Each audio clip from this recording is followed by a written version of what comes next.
आज मरकजी वज़ीर दाखिला अमित शाह उत्तर प्रदेश के दौरे पर हैं। अमित शाह आज यूपी में कई इंफ्रास्ट्रक्चर प्रोजेक्टों का इफ्तिताह करेंगे, जिसमें लखनऊ के फॉरेंसिक इंस्टीट्यूट का इफ्तिताह, मिर्जापुर में विंध्यावासिनी कॉरिडोर का संग बुनियाद, रूपवे का इफ्तिताह, बनारस में विश्वनाथ कॉरिडोर का जायजा लेना शामिल है। मरकजी वज़ीर दाखिला अमित शाह ने ट्वीट में लिखा कि योगी आदित्यनाथ जी की हुकूमत के जरिए बनाए जा रहे मां विंध्यावासिनी कॉरिडोर का संग बुनियाद होगा। इससे ये शक्तिपीठ रूहानी सयाहत का एक बड़ा मरकज बन जाएगा।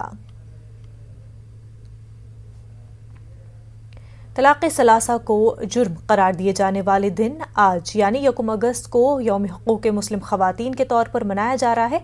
मरकज़ी वज़ीर बराए अक़लियती उमूर मुख्तार अब्बास नक़वी ने मीडिया से बात करते हुए कहा कि वज़ीर-ए-आज़म नरेंद्र मोदी की हुकूमत ने 1 अगस्त 2019 को तलाक़ सलासा या तलाक़ बिद्दत को क़ानूनी जुर्म करार दिया था। 3 तलाक़ को कानूनी जुर्म बनाने के बाद 3 तलाक़ के वाक़यात बड़े पैमाने पर कम हुए हैं और मुल्क भर की मुस्लिम ख़वातीन ने इसका इस्तक़बाल किया है।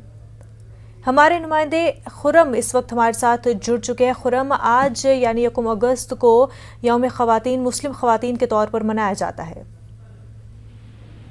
बिल्कुल, देखिए मुनज़्ज़ा मोदी सरकार की ये हिकमत अमली रही है और इसको काफ़ी कामयाब भी माना गया, क्योंकि जब से ये कानून आया है उस वक्त के बाद से मोदी हुकूमत और आरएसएस का ये मानना रहा है कि मुस्लिम ख़वातीन का काफ़ी सारा वोट वो भारतीय जनता पार्टी को मिला है।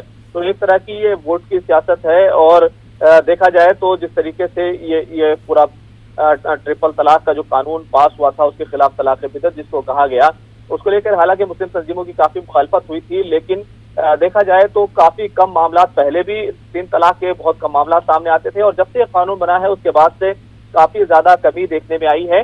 आज वजारत बराए अक़लियती उमूर की जानिब से जो प्रोग्राम किया जा रहा है उसमें काफ़ी सारी ख़वातीन शामिल होने वाली हैं और साथ ही साथ वज़ीर माहौलियात भूपेंद्र यादव शामिल होंगे और बहबूदिये